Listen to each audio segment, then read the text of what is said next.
it's just like it's a time. It's a time and place for everything. It's a time to present something. It's a time for something to be said. Facts. And if not at the proper time, it might be taken out of context. I'm from the west side of Chicago, Capitol Hill area, Parkside and Adams. And then from there, I moved to Bellwood. And that's pretty much, I frequented, did I say that right? Yeah. From Bellwood, Maywood to out west. To a certain part of out west, to Laramie or something. So what was it like growing up both in Bellwood and out west? Because technically Bellwood is like a west suburb, right? For sure. Yeah. So what was it like growing up in both those areas?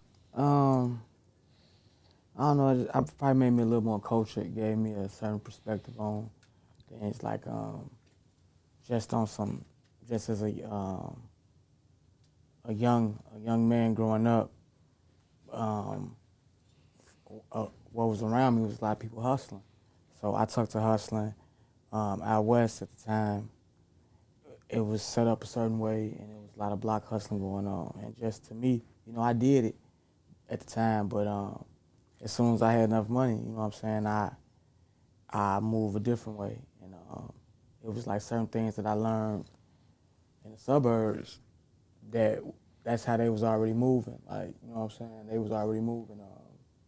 As far as hustling goes, just call me, I pull up on you. You know what I'm saying, opposed to standing out in the open. So I think it just little stuff like that made me a little more cultured. And it kind of elevated the hustle a little bit. Yeah, and the way my perspective, the way I looked at things. What would you say sparked that change, or was you just an observant person to the point where you was like, man, that looked like just a better, smarter way to do things? I was always an observant person, and I was never really a person that was getting in trouble early on in life, but I just saw a way I thought I saw a way that I could manipulate the hustle, so I kind of got into it, but just in my mind state, doing anything out in the open like that is just not a good look, you know what I'm saying? Yeah. So growing up, was you under one of those acts where it was like, fuck a job, you feel me? I'm gonna figure this shit out on my own? Nah, I will work a job too. I've always been like that. Sometimes I might do a little bit of both, or sometimes I might work a job for a little bit. Excuse me. And until the hustle pick up, I was selling clothes. It's just gotta have multiple streams of income these days. When you was in your hustle, did you view yourself as a young entrepreneur? Because nowadays is champion to be an entrepreneur. You feel me? But technically, the hustlers was the first entrepreneurs that we ever really got a chance to see.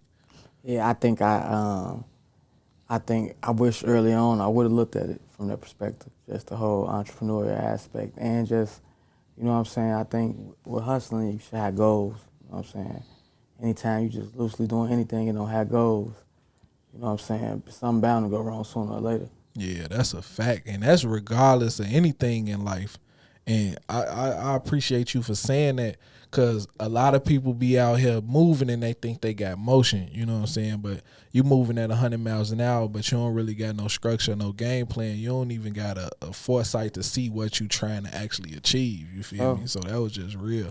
You got to really be able to look at all situations from multiple angles, you know what I'm saying, not just the current position you in, you know what I'm saying. I feel like there's a lot of cats out here that, like, you know what I'm saying, they going so hard in the streets that they like a brand name to the streets. But even like the whole YSL thing, if you a brand name in the streets, then you a brand name to the police too. Facts. So I think, you know what I'm saying, good hustles, bad hustles, whatever it is thorns and roses to it. So you have to have a balance on what you're doing and how long you plan to be doing a certain thing before you elevate to a certain level. Facts. So outside of the hustling, what were some other things that you was into? Sports, reading, sports, women. You know what I'm saying? Hey, what was your favorite book growing up? What was it? It was the Maya Angelou books I was into. What was it? The code. It was like the coldest one ever series. Yeah. But it was like I think they had Midnight. It was a couple joints. Then it was like I like self-help books. I like Rich Dad Poor Dad. I liked what was the other joint I liked? Think and Grow Rich. I think it's I called. fuck with Think and Grow Rich. Of course, 48 Laws. The whole like Robert Greene series. It was a lot of books I was into. I read the Nas book, a couple Jay-Z books. Any like entrepreneur or like hip hop artist that had a book, I was into it. What would you say is a lesson you learned from a book that you still carry with you to today? A lesson I learned from a book that I still carry with today.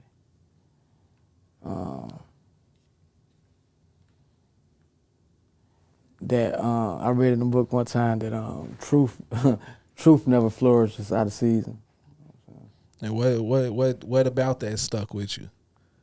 It's just like it's a time and place for everything. It's a time to present something. It's a time for something to be said. Facts. And if not at the proper time, it might be taken out of context.